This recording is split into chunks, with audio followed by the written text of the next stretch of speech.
Oi, pessoal, Duda da RPS Capital, e hoje eu estou aqui com o nosso CIO, Paulo de Sora, para a gente falar um pouquinho da performance de novembro, nossa visão de cenário agora nesse finalzinho de ano. E, Paulo, acho que a gente pode começar falando da performance dos fundos no mês de novembro, como é que foi a estratégia, acho que você pode contar um pouquinho para a gente. Bom, Duda, 5 meses seguidos de queda na Bolsa brasileira, né? O cenário internacional foi um cenário bem mais volátil, a gente viu quedas importantes em commodities, o petróleo caiu 20%, o minério caiu 20%, o EWZ, que é o índice da Bolsa Brasileira em dólar, caiu quase 2%, até o S&P teve um mês um pouco mais fraco. Então foi um mês de bastante volatilidade, a gente estava com uma cabeça um pouco mais conservadora nas carteiras, mas mesmo assim a gente acabou tendo um prejuízo nos nossos fundos multimercado. Acho que assim, o principal do prejuízo do mês passado foi que a gente tinha alguns setores defensivos no Brasil que performaram muito mal. Destaque para o setor de home builders de baixa renda e o setor de supermercados do atacarejo, né? MRV, Tenda e o Açaí, que a gente tinha uma cabeça de que eram setores que iriam bem para um cenário mais desafiador de Brasil. Mas foi um mês onde o fundamento não prevaleceu, esses setores defensivos também caíram. É um mês que foi muito caracterizado por uma redução de risco generalizada nos fundos brasileiros. A gente está vendo resgate nos fundos, a gente está vendo o pessoal vender posições de forma forçada, movimentos muito bruscos em vários papéis de vários setores, e até alguns setores defensivos acabaram sofrendo como esses. A gente perdeu um pouco de dinheiro também em commodities, a gente vem com uma cabeça positiva de commodities já há bastante tempo, administrando essa visão positiva, que acho que é uma visão de médio prazo, para a volatilidade do curto prazo, com os dados chineses que vieram mais fracos. A gente até que eu acho que foi administrando relativamente bem, mas uma posição específica nossa, que a gente vem carregando há bastante tempo, sofreu bastante no mês passado, que é a posição interna, e que teve uma queda de 20% das ações no mês passado, e acabou impactando um pouco o nosso book de commodities. E tem sido assim 2 meses assim bem difíceis, onde tem prevalecido mais o técnico de mercado até do que o fundamento. E nesse cenário desafiador, acho que a gente poderia falar sobre como está a nossa visão de mercado, né? Tanto no mercado internacional quanto no nacional.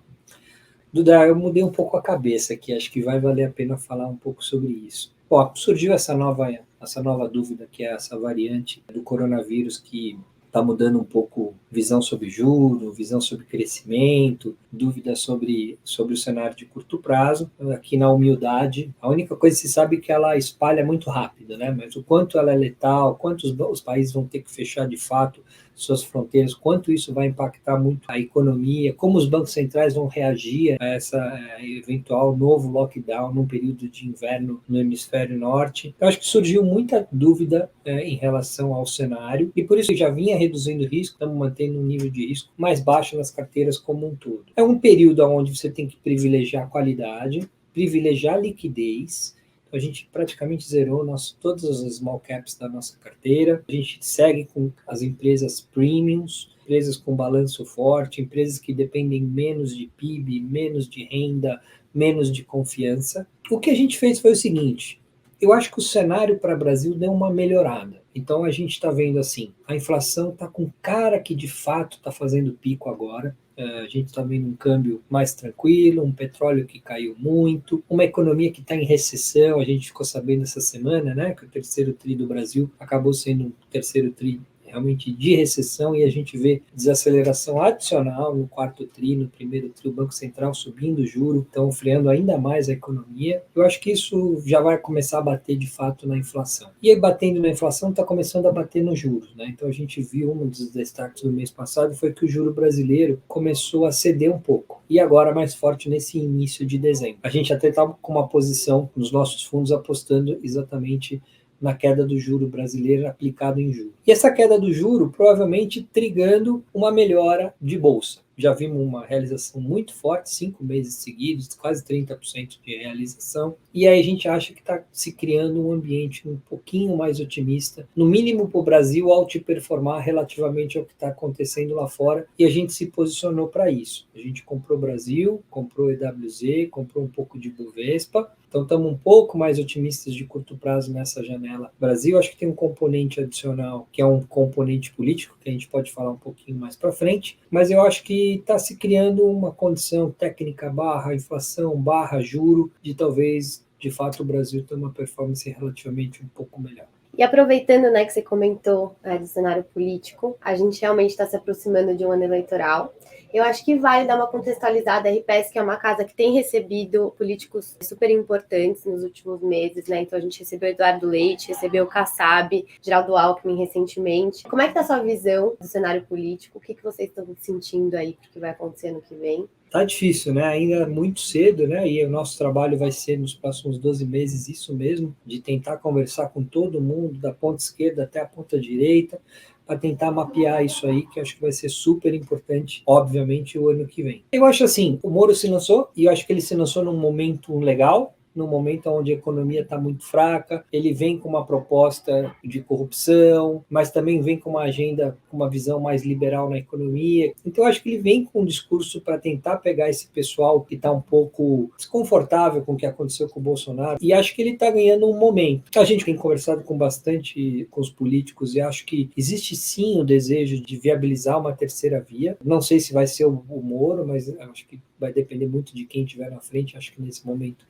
ele vai ganhando um pouco a dianteira da corrida, e o mercado acho que vai comprar essa narrativa por um tempo, e até um dos motivos adicionais da gente estar um pouco mais otimista com o Brasil é exatamente isso.